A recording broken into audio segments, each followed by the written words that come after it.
Ежегодное послание Раисы Татарстана традиционно пройдет в Большом концертном зале имени Сайдашева. Здесь соберется все руководство республики, а также будут приглашены люди, внесшие значительный вклад в развитие региона. Зал БКЗ вмещает 700 человек. Для выступления Рустама Минниханова на сцене установили специальную трибуну и уже вынесли флаги России и Татарстана. Также интерьер украсят цветы.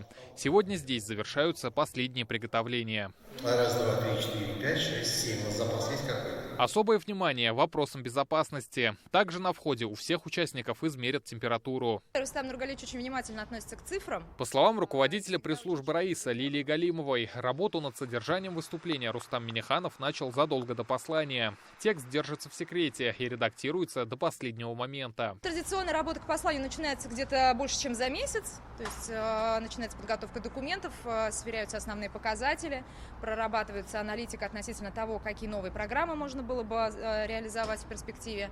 Работа очень скрупулезная ведется, как я уже говорила, Министерство экономики большую работу ведет, помощники Рустама Нургалевича по разным направлениям, будь то по экономике, по нефтянке, по международным отношениям и так далее. Те, кому в первую очередь будет адресовано послание, ждут, что одним из ключевых блоков станет помощь участникам СВО и их семьям, а также решение внешних вызовов. Все понимают, что страна проходит час испытаний, как мы говорим, поэтому вопросы,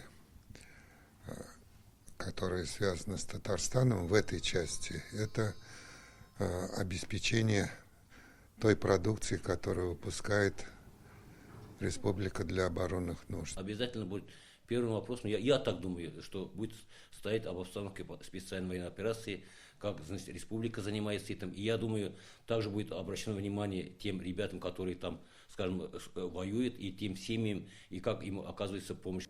Будет задачей более повышенного, более высокого темпа развития нашей экономики. Многие наши предприятия, они в том числе своей повседневной жизненностью, они обеспечивают и обороноспособность нашей большой страны. Я не сомневаюсь, что основным лейтмотивом послания будет необходимость объединения всех общественных сил, всего общества для того, чтобы преодолеть те вызовы, которые сегодня стоят перед страной. По мнению политологов, не обойдет вниманием Рустам Минниханов крупное международное событие, в центре которого окажется Татарстан. До саммита БРИКС меньше месяца. Мы впервые становимся такой глобальной столицей мира, хотя бы на 3 дня, но это, тем не менее, очень-очень важный момент. Должны собраться другие президенты и премьер-министры других государств. Казань, конечно, та площадка, которая собрала всех этих лидеров в очень напряженный момент. В целом, участники послания отмечают, будет уделено внимание самым разным сферам. Самые основные вопросы, связанные с образованием.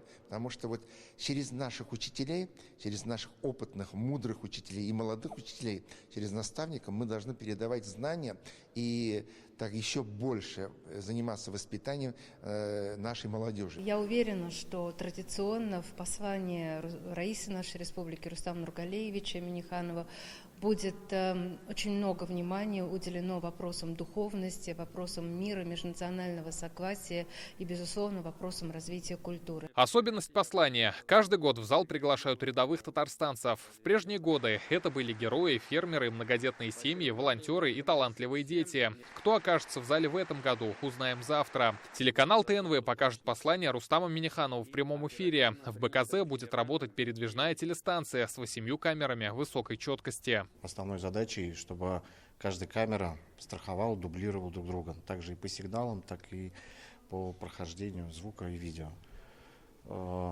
Очень ответственно, но мы готовимся. Трансляция ТНВ начнется в 10 утра. По нашей информации, Раис будет выступать чуть больше часа.